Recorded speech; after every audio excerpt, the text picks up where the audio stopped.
അയൽവാസികളെ അതിഥികളോടുകൂടെ ഭക്ഷണം കഴിക്കുന്ന ചുറ്റുപാടുകാരൻ. നിങ്ങൾ ആലോചിച്ച് നോക്കൂ, ഈ ഒരു രൂപം. തുർക്കിയ, ഒരു തുർക്കി തൊപ്പി, അതോടുകൂടെ പ്രകാശിക്കുന്ന ഒരു മുഖം, ഇതെല്ലാം കൂടെ ആകുമ്പോൾ അവരോടുകൂടെ എപ്പോഴും ഒരു വടിയുണ്ടാകുമായിരുന്നു. ഈ വടിയും പിടിച്ച് അങ്ങനെ നടന്നു പോകുന്ന ഒരു ചിത്രം നമ്മളുടെ മനസ്സിലേക്ക് വരുമ്പോ ബഹുമാനപ്പെട്ട കുഞ്ഞിമാഹി മുസ്ലിയാരുടെ ആ പ്രൗഢമായ മുഖവും ആ ഒരു ശരീര രൂപവും ബഹുമാനപ്പെട്ട പണ്ഡിതന്മാരുടെ രൂപത്തിൽ ഒട്ടും മാറ്റമില്ലാതെ നാട്ടിലുള്ള ഒരു ഹക്കമും മുഖസിത്തായി, ഒരു നീതിമാനായ വിധിക്കാരനായി ബഹുമാനപ്പെട്ടവർ പരിശുദ്ധമായ ഈ നാട്ടിൽ ജീവിച്ചു പോയി. മടവൂർ എന്ന പ്രദേശത്ത് അവർ ജീവിച്ചപ്പോഴുണ്ടായ ബഹുമാനപ്പെട്ടവരുടെ രൂപവും അവരുടെ പ്രവർത്തന മണ്ഡലവും ഒക്കെ എല്ലാവരും എല്ലാ വർഷവും നമ്മുടെ ഇവിടെ പ്രതിപാദിച്ചു കൊണ്ടിരിക്കുന്ന ഒരു വിഷയമാണ്. ബഹുമാനപ്പെട്ട കുഞ്ഞിമാഹിൻകോയ മുസ്ലിയാർ സാധാരണയിൽ കവിഞ്ഞ ഒരുപാട് ഒരു പണ്ഡിതന്റെ ദൗത്യമേറ്റെടുത്ത വളരെ പ്രഗത്ഭരായിരുന്നു എന്നുള്ളതറിയാം. വേലൂർ ബാഖിയാത്തു സ്വാലിഹാത്തിൽ നിന്ന് ബിരുദമെടുത്ത് ആ ബിരുദത്തോടുകൂടെ നാട്ടിലുള്ള സേവനത്തിൽ ഒരു സ്കൂളിന്റെ മാനേജറായി എന്നുള്ളത് മറ്റുള്ളവരെ വേർതിരിക്കുന്ന ഏറ്റവും വലിയൊരു സംഗതിയാണ്. ഒരുപാട് കറാമത്തിന്റെ ഉടമയും നാടുകളിൽ ഇറങ്ങി ദീനീ പ്രവർത്തനങ്ങൾ നടത്തുകയും അതോടുകൂടെ ഇത്തരത്തിലുള്ള ഒരു സംവിധാനങ്ങൾ മുന്നോട്ട് കൊണ്ടുപോകാനുള്ള നേതൃത്വപരമായ പങ്കുവഹിക്കുകയും ചെയ്യുന്നു എന്ന് പറയുമ്പോൾ ബഹുമാനപ്പെട്ടവരുടെ രണ്ട് വിധത്തിലുമുള്ള ഇൽമിന്റെ അഗാധമായ കഴിവ് നമ്മൾക്ക് ഊഹിക്കാൻ കഴിയുന്നതേയുള്ളൂ. ബഹുമാനപ്പെട്ടവരുടെ രൂപം വളരെ നന്നായി ഈ മൗലിദ് കിതാബിൽ പറഞ്ഞത് കാണാം. വളരെ എല്ലാവരാലും ശ്രദ്ധിക്കപ്പെടുന്ന രൂപത്തിലുള്ള വേഷവിധാനമായിരുന്നു എന്ന് ബഹുമാനപ്പെട്ടവരെ കുറിച്ച് പറയുന്നത്. ആ ഒരു രൂപം നമ്മൾ മനസ്സിലേക്ക് കൊണ്ടുവരാൻ വേണ്ടിയാണ് ഞാനിത് പറയുന്നത്. ബഹുമാനപ്പെട്ടവർ വളരെ തെളിഞ്ഞ പ്രകാശിക്കുന്ന നല്ല മുഖമായിരുന്നു അവർക്ക്. അതോടുകൂടെ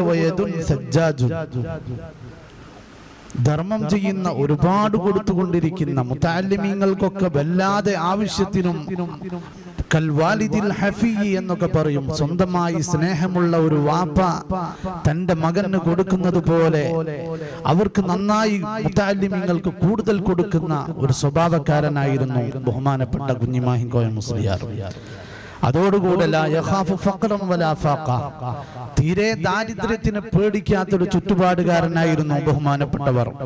അതോടുകൂടെ വീട്ടിൽ അയൽവാസികളോട് കൂടെ ഭക്ഷണം കഴിക്കുകയും മഹാനായ സയ്യിദുന ഇബ്രാഹിം നബി അലൈഹിസ്സലാമിനെ പോലെ അയൽവാസികളെ അതിഥികളോടുകൂടെ ഭക്ഷണം കഴിക്കുന്ന ചുറ്റുപാടുകാരൻ. നിങ്ങൾ ആലോചിച്ച് നോക്കൂ, ഈ ഒരു രൂപം.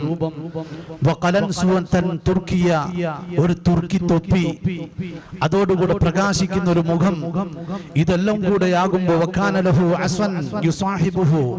അവരോടുകൂടെ എപ്പോഴും ഒരു വടിയുണ്ടാകുമായിരുന്നു.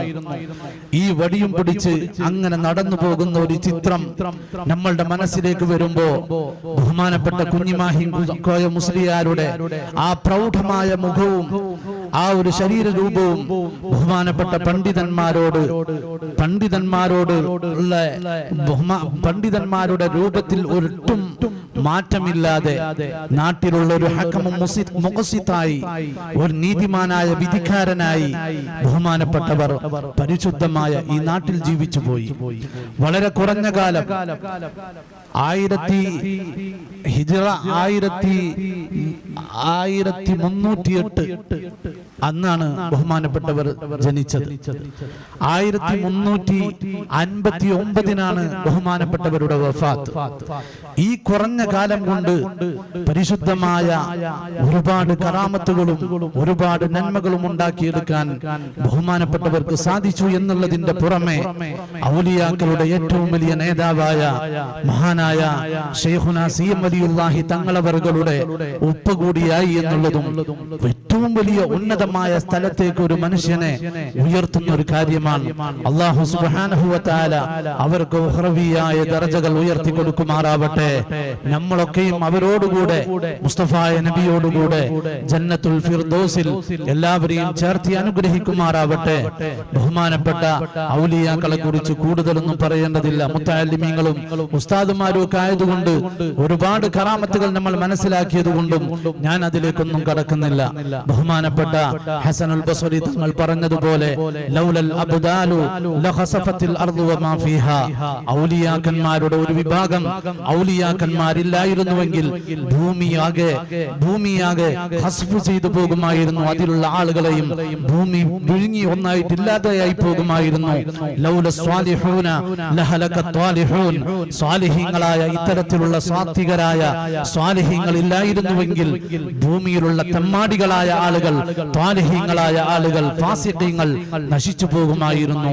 ലൗലൽ ഉലമാഉ സ്വാറന്നാസു കുല്ലുഹും കൽ ബഹായിം, പണ്ഡിതന്മാരില്ലായിരുന്നുവെങ്കിൽ ജനങ്ങളൊക്കെയും വിഡ്ഢികളായ നാക്കാലികളെ പോലെയാകുമായിരുന്നു എന്നൊക്കെ ബഹുമാനപ്പെട്ട ഹസനുൽ ബസ്രി തങ്ങൾ പറയുമ്പോൾ ഇതിൽ നിന്നൊക്കെ നമ്മൾക്ക് മനസ്സിലാകുന്നത് ഭൂമിയുടെ നിലനിൽപ്പും ബഹുമാനപ്പെട്ട സാത്വികരായ ഇത്തരത്തിലുള്ള സാലിഹ്യങ്ങൾ ഇല്ലായിരുന്നുവെങ്കിൽ ആർക്ക് വേണ്ടിയാണ് അല്ലാഹു തആല സൂര്യനെ പടച്ചത്? ആർക്ക് വേണ്ടിയാണ് ചന്ദ്രനെ പടച്ചത്? ഭൂമിയിലുള്ള എല്ലാറ്റിനെയും പടച്ചത് അല്ലാഹുവിനെ പേടിക്കുന്ന സാത്വികരായ സാലിഹ്യങ്ങൾക്ക് വേണ്ടിയാണ്.